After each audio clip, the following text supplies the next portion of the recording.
Bellator 222 is round the fucking corner at Madison Square Garden, and it might be in some ways. If there was no Ferguson versus Cerrone on UFC 238, this would be a better pay-per-view. They've outdone the UFC, boys. Okay, and I'm going to break down the entire interesting fights on the card, the main card. Let's be real. Okay? And we're going to break it down. And they've timed it perfectly on the 1 week that there's no UFC. I like the way Bellator's moving right now. Let's get straight into the first fight that I want to break down. Aaron Pico takes on Adam Borics. Okay, Adam Borics is a guy out of somewhere. He's in one of the Western European countries. I can't quite remember where it is. But he's from one of those places. Hungary. He's from Hungary. And he's a star over there. And he's 8-0. However, I am going to pick Aaron Pico in this time of need. You know what I'm saying? He's been knocked out. He's been thrown to the wolves way too soon. He's 4-1 and they're giving him absolute savages with like 20-1 records. I don't know why they do this to young guys. It's like they want them to have brain damage. Either way, Aaron Pico, hopefully he takes his surname and, you know, Juice. Hopefully he takes that surname and puts it to good use. You know, he was training with TJ Dillashaw, so, you know, who knows what kind of needles went where. Let's hope that he's on some picograms, okay?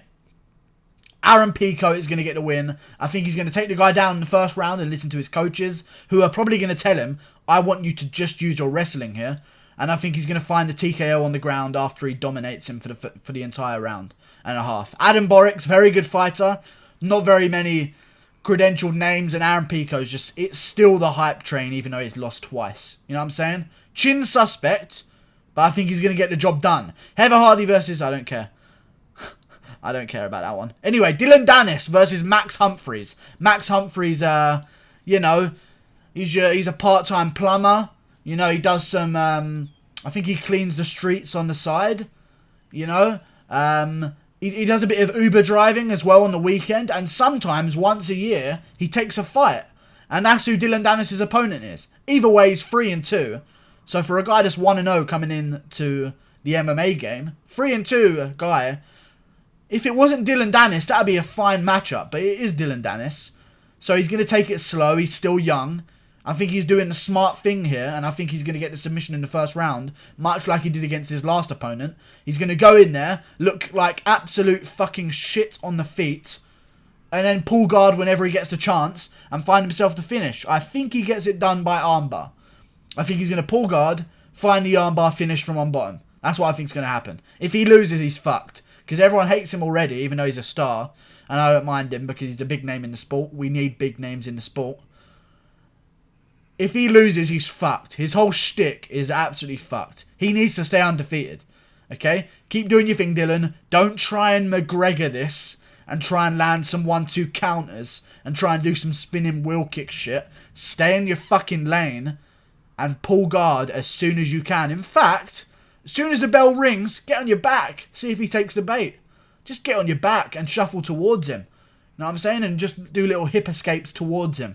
And stay on your back for the entire fight. I don't want to see your feet, the soles of your feet, touch the ground in this entire fight. Listen to that advice, okay? Armbar from Dillon Danis in the first round. It's going to happen, trust me. Okay? Moving on. We've got Eduardo Dantas versus Juan Angeleta. I'm going with Juan Angeleta. Trains with TJ Dillashaw under Dwayne Ludwig. He's an absolute savage. He's 21-1. Okay? A bantamweight. He last beat Ricky Bandejas. I think he last beat, and Ricky Bandejas, if you don't know, is the guy who fucking brutally knocked out James Gallagher, or brutally beat James Gallagher in their fight, and that was crazy. But yeah, Juan Angeleta showed him ropes, out-wrestled him completely over 3 rounds, beat Ricky Bandejas, and now he's taking on Eduardo Dantas. Not a bad guy himself, but I think Juan Angeleta is going to get it just because of the team he's around. If you're a bantamweight, even though TJ maybe can't train with him right now, but if you're a bantamweight and you want to learn how to be a bantamweight, training with TJ Dillashaw on a regular basis, especially EPO field Dillashaw, is going to do you some favours. You know, it's going to push you to that next level. Like, you're a bantamweight and you're training with arguably maybe the best bantamweight of all time. I'm going with Juan Angeleta here, boys. Okay, I think he's going to get the win. Darion Caldwell versus Kyoji Horiguchi. I'm going with Kyoji Horiguchi. Coming over from Ryzen. These two have fought before, I believe. my memory served me correct, these two have fought before. I really do hope that these two have fought each other before. Because I'm pretty sure this is a rematch, and Kyoji Horiguchi beat him the first time. So, yeah. I think it is. And Kyoji Horiguchi, I think, is going to get the win again. He's still young, 28 years old. He's got a fucking sick record, 27-2. That's better than most guys in the UFC right now. But yeah, I think he's going to do work. He's coming over from Rising. He's a bit of a star there. He's coming over to Bellator. I think he's going to make some noise, boys. I think he's going to make some noise and, you know, champion. He's champion. That's it. That's how it's going to work. You know what I'm saying? Darrion Caldwell lost the first fight. I saw a thing about him saying that he does well in rematches. I don't think he's going to do well in a rematch. I think he's going to get beaten again. Okay? Light heavyweight feature bout. Lyoto Machida versus Chael Sonnen. Okay? This is one I'm interested in. This is the people's main event, let's be real. The American Gangster. You know, let me offer to you this. A 1-2. A double leg. You know what I'm saying? Versus Lyoto the Dragon Machida.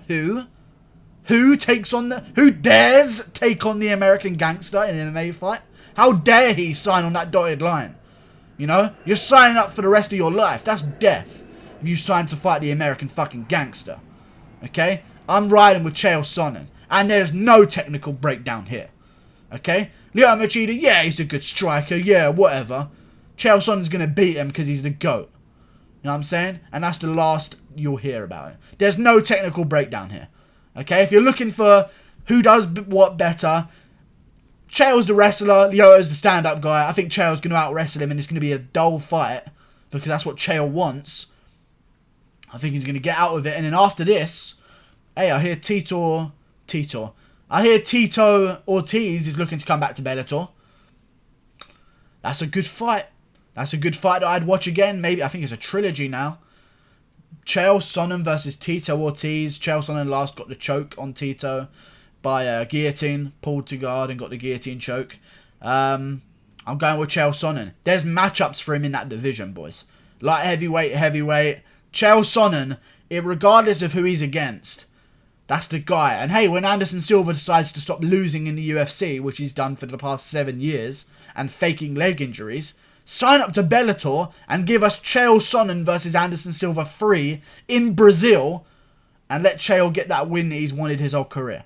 Okay? The American Gangster takes the win by decision over 3 rounds. Rory Macdonald versus Neiman Gracie. This is a big one. This is a really big one. Rory Macdonald versus Neiman Gracie. We're going to get into it. Rory Macdonald's going to win. He's going to chop away at the legs. He's going to be able to stop the takedowns. He's going to absolutely dismantle Neiman Gracie on the feet. And this fight is never going to grace the ground whatsoever. And even if it does grace the ground, Rory Macdonald's an absolute savage there. So it doesn't matter if it touches the ground. You know what I'm saying? Rory Macdonald's just good everywhere. One thing is his mindset. Where's his mind at right now? Does he want to fight? Does he want to pray in his room? Does he want to fucking throw holy... well, that's Tony Ferguson. Does he want to, throw holy water around all over the place, fucking preaching about God? Or does he want to get in there and handle business? I think he wants to get in there and handle business because he's doing it. You know what I'm saying? I feel like at this point, if he really didn't want to do it, he wouldn't. You know what I'm saying? Because there's no need to. I feel like he's going to go in there and beat Neiman Gracie. Neiman Gracie is a big guy at welterweight. He's got a Brian Ortega-esque frame. And hey, you can change your name legally in America, right? If I was an MMA fighter rising up in America, change your surname to Gracie.